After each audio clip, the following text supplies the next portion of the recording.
It's a great approach there, right? We could always be on the safe zone when we go down that route. So go ahead, Rachel, tell us a little bit about yourself. Thank you so much. Yeah, so I've been in real estate about 6 years. From the beginning of my real estate career, I met Rolando. It totally changed my life. It helped me so much as a new agent to just get on track with showing in a way that it was of good quality and service and the right way and structures, because he's the master of systems. So I was very, very lucky to have met him early on in my career. That's awesome. I love it. Now, when you say early on in your career, how many years have you been around? 6 years. 6 years. And Yes. wow, what made you jump into real estate real quick, just so this way folks know? A lot of people say it's about just the freedom. I have an 11-year-old daughter. At that time, I was a single mother.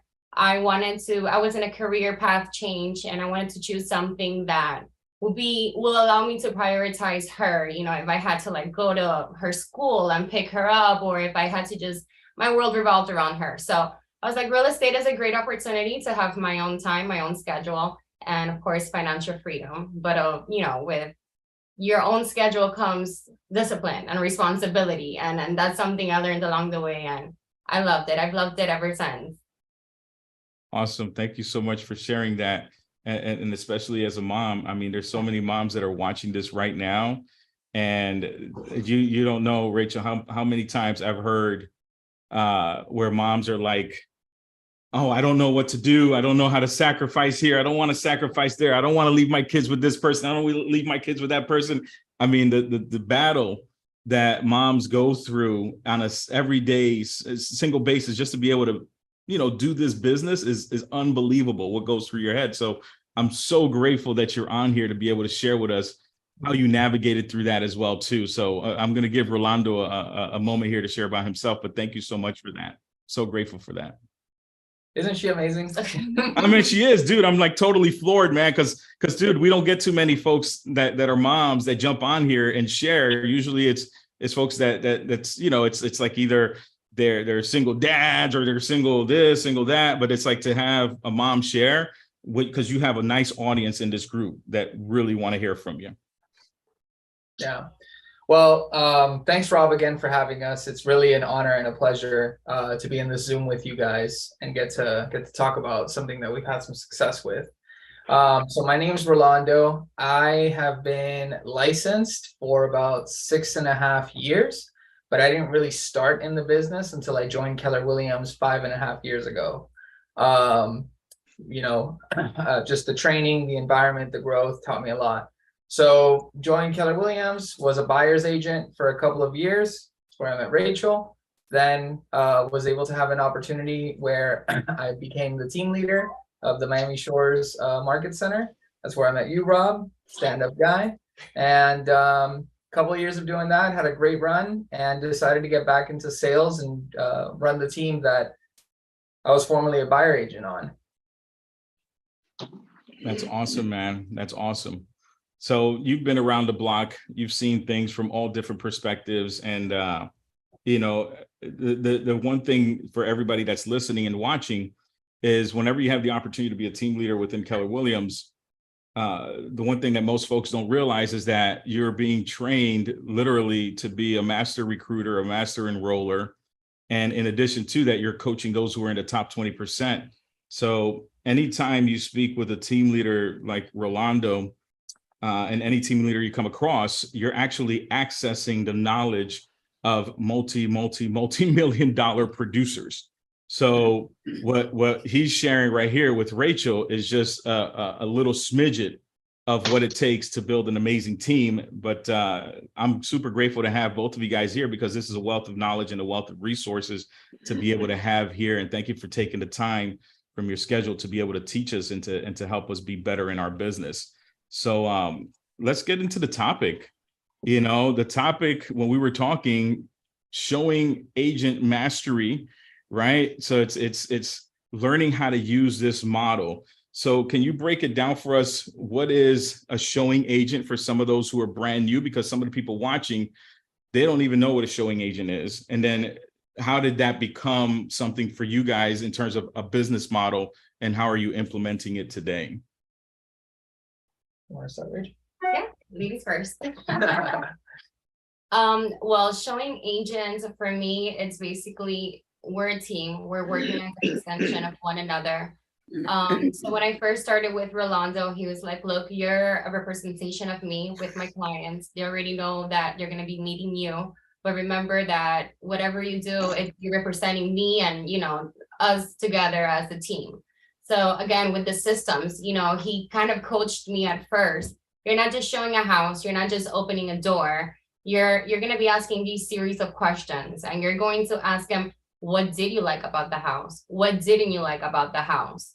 And on a scale from A, B, C, D, or an F, what grade would you give it? And what would make it so that it could be an A? And once the buyer would tell me, well, yeah, it's an A for me, I'll say, okay, great. Are you ready to make an offer? And if they are, then I'll contact the listing agent and say, hey, I work with Rolando, I'm his showing agent. Our buyer really liked the property. Do you have any other offers on the table? And you should be hearing from us soon. So from the beginning, he coached me so that I wasn't like, okay, I'm just showing a house. No, it was thorough. It was planned out. And if we were showing more than 5 houses, okay, we need to reassess and talk to the buyer again and see if any of his needs have changed throughout the process.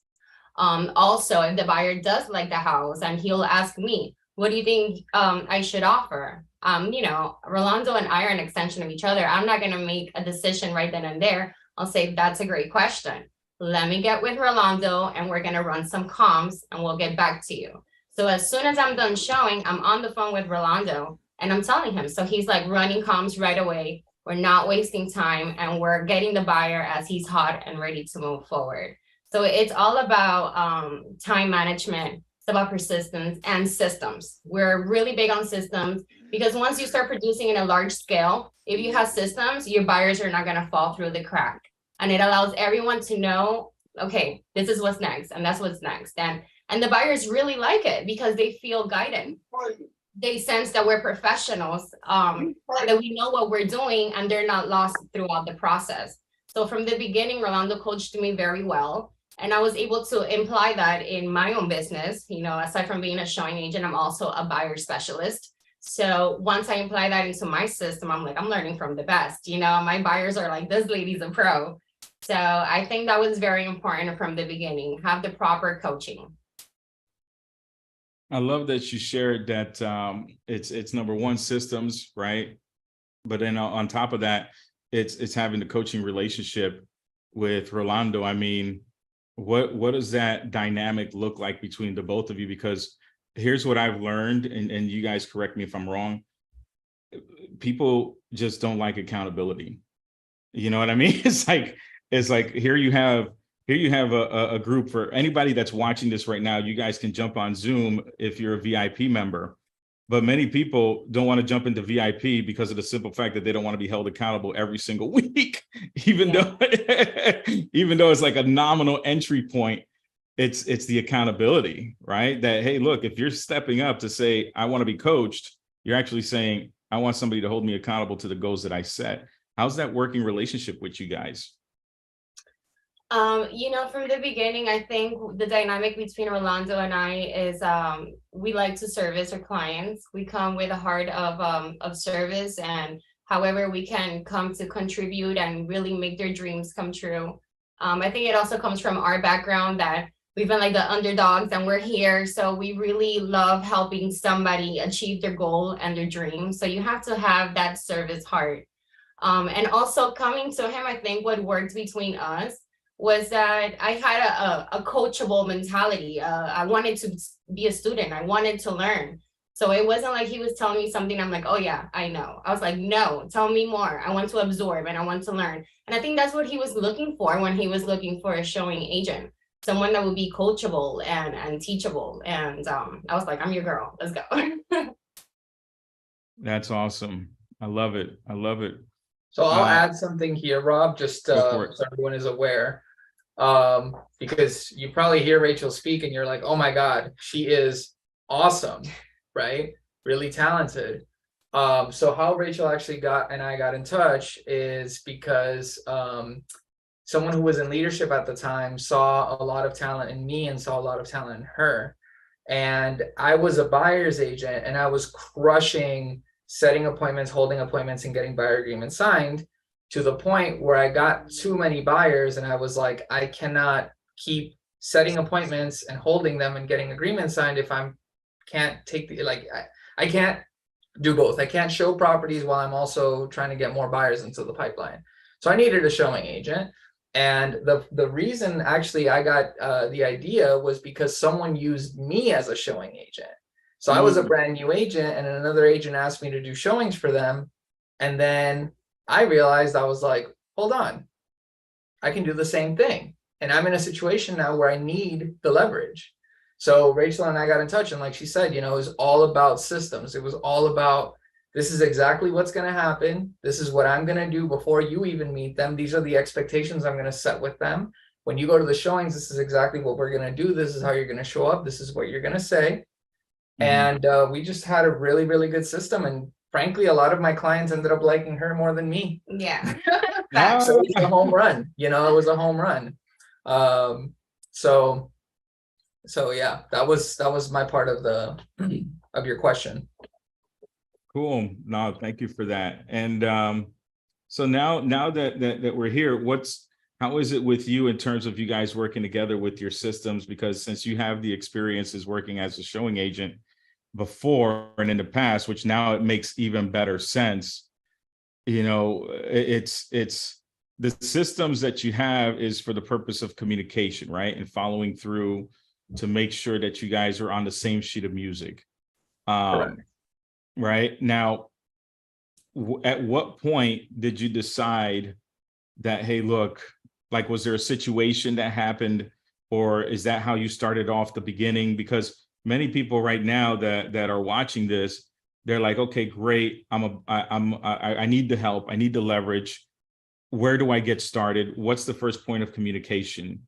You know, because once somebody doesn't do it the right way, then that's when the limiting beliefs start to creep in.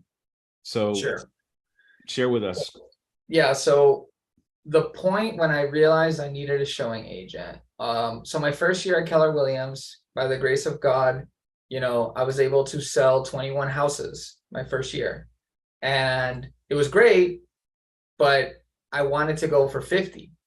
And I was like, I got to 21 and I was working every single day, blood, sweat, and tears, you know, to get to 21. So I was like, if I'm going to get to 50, there's no way I can do it, you know, trying to do everything. And at Bold, I remember it was a training program that KW offered. You know, they taught me the 20% of a real estate agent, which is lead generation, lead follow-up, go on appointments, negotiate contracts, and practice your conversations. Where are showings? They're not there. So clearly, I needed to spend more time in those 5 activities and be able to give opportunities to other people to do these other things, right? And so that's where we started getting the idea of a transaction coordinator and a showing agent. And that's where Rachel came into the picture.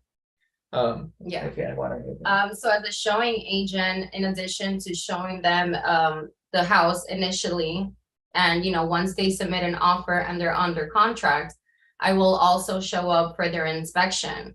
And I will also show up for their appraisal, and I will also show up for their final walkthrough. So throughout the process, I'm just the girl that they're making that relationship with. Yeah, they're talking to Rolando on the phone, but I'm showing face, I'm building that relationship along with Rolando. So that way they feel like it's a familiar face that they're seeing throughout the process, and they feel comfortable and in safe hands, that we're not just going to like desert them in the middle of the process.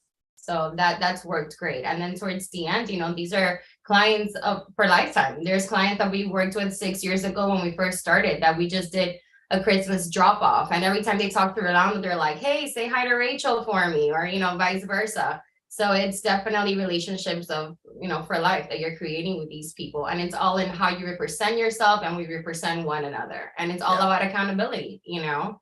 So that way they're like, yeah, these people, they follow through with what they say. They do their homework. They run their comms. There's communication. There's constant communication. Right. So just one thing, Rob, with your permission, I think we can talk a little bit about limiting beliefs, because Rachel just said a couple things in her statement that I'm sure set off some alarms in some people's heads. Go for it. Could we talk about it? Let's So do it. Rachel just said, yeah, I'm building a relationship with them. You know, they're gonna see me, they're getting to see me. This is the limiting belief that a lot of agents have, where they say, if I use a showing agent, now that client is not gonna want to work with me, they're gonna want to work with the showing agent. Right? Now the showing agent, if one day them and I break off, they're gonna take all my business. So the important thing to understand is set the right expectations with your clients when you're introducing the showing agent. So the way I always did that was in the buyer consultation, I would explain to them, I would say, I have a great showing agent. Her name is Rachel. She's going to be in charge of showing you the properties and getting your feedback. And when you're ready to make an offer, I'm going to get involved, and that's where I step in. So the value that you're going to get from me is the guidance and the negotiation skills to get you to the closing table, right? So they're kind of seeing, okay, Rachel is opening the doors, right? And she's there, but Rolando's the one who's solving the problems, right? So we need to make sure they understand the value proposition of you as the agent, which is the years of experience that you bring to the table with negotiation, with education, with experience, that's really what they need, right? You know, and this is not to say anything about a showing agent, because Rachel, as you can see, is spectacular, right? And there's more value to getting to the closing table than showing a property, right? And so if we communicate that correctly with our clients, and here's the most important part, right, is after closing, keeping the relationship with your past client, having the systematic touches through emails, calls, and texts to maintain the relationship. They're never going to forget about you, right? The key is you need to stay on top of it, right? Post closing. That's really where the relationship happens, right? So, I mean, I can think of at least a handful of sales that we've done where, thanks to amazing talent like Rachel, I didn't even get to see the property. Yeah. Wow, imagine that. That's the amazing leverage. Never saw the house, never saw ever. Yeah. And the clients still, we have a great relationship. They love us. You know, we keep in touch. It works. It works because I get to go out in the streets and show these houses, and I'm driving around, but he's in the office and he's lead generating and he's bringing in more buyers that I'm going to do more showings. So it's one hand washes the other kind of vibe, you know, it's not a competition. It's definitely teamwork. Correct. Got it. Now, the big question that everybody's asking on Facebook, how do you handle the compensation? So you have Nina Jung has asked that question. Carol Smith Castle, she's in New York. So Carol's been around for a long time. I know Carol from KW New York City. So she's like, how do you compensate the showing agents? That's the most popular question that we have here. So that's a great question. I've heard a lot of different methods. So we'll talk about a few, but I think it's important to also talk about the value that they're going to give for the compensation that you're going to give them, right? So Rachel, basically from the minute we finish the buyer consultation, I call Rachel and I say, hey, I have another buyer. I'm going to put us in a group chat. So Rachel and I put the buyer in the group chat. We introduce Rachel. And I tell the buyers, I say, send all the properties that you want to see here, and Rachel is going to schedule the showings. So then Rachel schedules the showings. She puts in the chat, hey, look, these are the showings we have set up. This one at this time, this one at this time, this one we couldn't show because of blah, blah, blah, whatever. She gives the rundown. She goes on the showings, right? She gets the feedback. I write the offer. Once we go under contract, Rachel goes to the inspection. She debriefs me on how the inspection went. Then I negotiate inspection for whatever. The appraisal you don't go to because that's on the seller side. Unless it's on the listing. If we're on the listing side, that's different. But if we're on the buyer side, we don't go to the appraisal. And she also goes to the final walkthrough. So she does the showings, the inspection, and the final walkthrough. Now, it's kind of changed over time, but ideally but depending on the size of the commission, it could be anywhere from 10 to 25% at closing as a cost of sale. Okay. I've seen other agents have one where they charge per door. So I've heard about like $50 a door.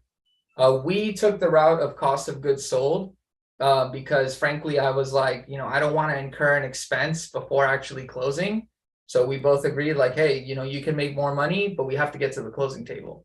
Right. So it was incentivizing for both of us to like make sure that we got to closing so we could both earn our check. So basically the compensation would be when the property closes. When the property closes. That's the route that we've taken. Yeah. Yeah. Okay. And obviously, I mean, how many guys have you did last year? How many deals did you do last year? Remind us. So as a team, we did 43. Uh-huh. Though I'm in a little bit of a different role in today's day. I'm the director of operations, and Rachel has now developed to more of a agent on the team. Like she still does do showing agent things if I have a buyer lead that comes from my sphere that I work, but I'm not really taking the incoming leads from the signs or online or any of that stuff. That's going to Rachel as well as another member of the team. Okay. So yeah. So to give some perspective for those who are watching, prior to having a showing agent and post having a showing agent, what would you say the increase in business is to both of you guys, obviously, right? But also how did your life change once that happened, just in terms of quality of life? Because I think people miss out on that. Yeah. So I'll just give a tidbit before Rachel opens up. For me, when I went from 2017 selling 21 houses with blood, sweat, and tears to 2018, I actually made about the same amount of commission the second year, but I worked probably 20 to 30% less hours. Like it was a total game changer. So if we would have kept that run, remember in 2019, I went on to be the team leader. If we would have kept that run, the scalability would have been there for sure. And as we continued to scale, but it was actually a great thing that I became a team leader and came out, because now my understanding of systems and operations is so high that we allow Rachel to exceed not only as a showing agent, but also as a sales specialist. So there's opportunity for her in that as well.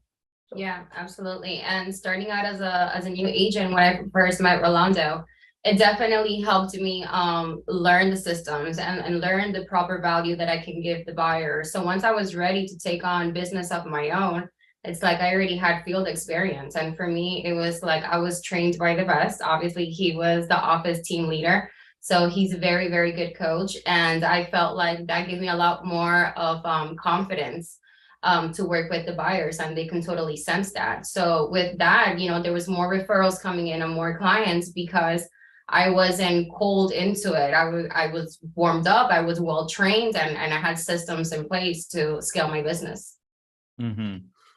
Cool. So I've got for anybody that's on Zoom, what questions did you guys have? And for those of you guys who are watching, if you want to be part of the VIP session, that's going to happen right afterwards, where we can answer even more questions. And again, thank you, Rolando. Thank you, Rachel, for taking the time. Just go to type in #VIP, and I will send you the link to jump into VIP, where you can be able to get more questions answered and also be part of the direct access to me in terms of coaching, so that I can help you grow your business. So #VIP in the comments, and we can go forward from there. I've got one more question coming in from Facebook, and then from there, we're going to jump into the Zoom questions. So two questions that I had. Number one, if the property doesn't close, then, Rachel, do you get compensated? No, I don't. So she doesn't get compensated. Okay, so you don't. And then also, nobody does. Right, nobody does, right? And that's a fair question, just to make sure. Absolutely, of course. Right, and then I just got one more question here, because we're going to cut off this feed and we're going to continue with the training for those who are in VIP, which is, so how many showing assistants can you support once at a sales, once with one sales agent, or can showing assistants have showing assistants? I guess that's Carol's question. So can showing assistants have showing assistants? That's a good question. We've kind of talked about, like, in the future, maybe there being some sort of like a showing director thing. But the question that we're still trying to figure out is, like, what activities would the director leverage from the actual showing agents and vice versa. So that's not really a model we've like really gone into, because we're not there yet. But I can tell you, I mean, I would say you can go from doing 20 deals to doing maybe 30 to 32 more, 10, sorry, not 30 to 32 more, 10 to 12 more. So like 30 to 32, just because you're going to get, like I said, like about a third of your time back if your business is already buyer heavy, right? Remember guys, when I was in sales, most of my business was buyers. So I wasn't really working on the listing side. So I needed to find that leverage in order to scale a business, because as you guys know, showing properties to buyers is a very time consuming thing, and it takes time away from your lead generation. Yeah. The other thing I will say, just like as a closing for everyone, is the key to all of this, guys, is 1, finding the right talent. 2, making sure you are training the talent, setting the expectations, and putting it in writing, right? Don't go off of he say, she say. Put it in writing on exactly what you agree to every single time, whether it's text, email, whatever, have it in writing. And 3, you need to present the showing agent in the buyer consultation, okay? If you are not setting the expectation from the beginning with your buyer that you are using a showing agent, and all of a sudden you say, hey, Rachel's going to do the showings, that is a bad look, right? You need to set the right expectations with your customers when you're using a showing agent. Otherwise, they are going to feel like they've been slighted. So, yeah. Awesome. Well, thank you guys. We're going to go ahead and switch over into VIP mode right now. So the Facebook feed is going to be cut off. But again, for those of you guys on Facebook, if you want to continue this great conversation, just put hashtag VIP, and I will send you the link to jump into VIP group, and you can jump on the Zoom with us. Again, I mean, I don't know, Rolando. I mean, dude, and you got to help me out too, because sometimes for me to say, hey guys, it's $7 to try VIP, it's like it's a no-brainer in my mind. But I don't know, it's. I don't even think $7 will get you a Starbucks coffee anymore. I know $7 won't even get you a Starbucks coffee Okay. anymore, man. You know what I mean? So it's kind of like, hey, listen, guys, what do you got to lose? Jump in. You're going to be in here with some great people. Anybody that knows me, anyone that knows Rolando and Rachel, we're all legitimate people, and we're here sincerely to help people from our hearts. Because what I will say, Rob, and sorry to interrupt you, is first of all, you're a phenomenal coach. Your track record speaks for itself. That's point blank, period. And anyone who hasn't worked with you should at least have a conversation or jump into one of your trainings.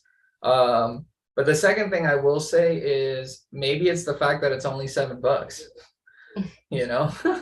and they're just like, it's kind of like, the gym, like gym memberships, like $10 a month gym memberships. It's like they have a bunch of people signed up and then nobody shows up because it doesn't hurt them enough.